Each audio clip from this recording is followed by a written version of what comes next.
এইটো তেখেতে এনেকৈ কথা ক'ব নাপায়।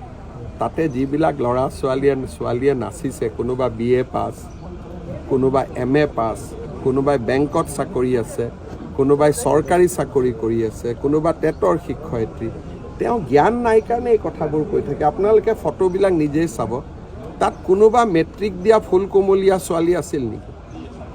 তাত আপোনালোকে ইণ্টাৰভিউবোৰ টিভিত লৈ আছে। কোনোবাই নিজে কৈছে যে মই শিক্ষক, কোনোবাই কৈছে মই অমুক। আপোনালোকে নিজে প্ৰচাৰ কৰা বাতৰি এটা পিছত মোকে সোধে।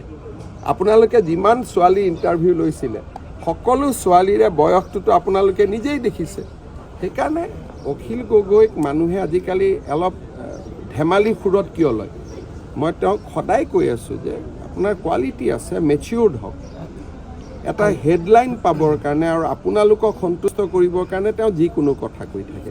আৰু মই ভাবোঁ তেওঁৰ যিটো স্খলন, তাত আপোনালোকৰো এটা ডাঙৰ ভূমিকা আছে। যি টি সুধি থাকে, তেওঁ যি টি কৈ থাকে বোলে মিডিয়াই পাব্লিচিটি কৰিব। But all publicities are not good publicity. আজি ঝুমুৰৰ এগেইনষ্টত তেওঁ কোৱাৰ লগে লগে বাগিচাৰ মানুহবিলাকে তেওঁক বেয়া পাব, এইটোতো মোৰ লাভেই হৈছে।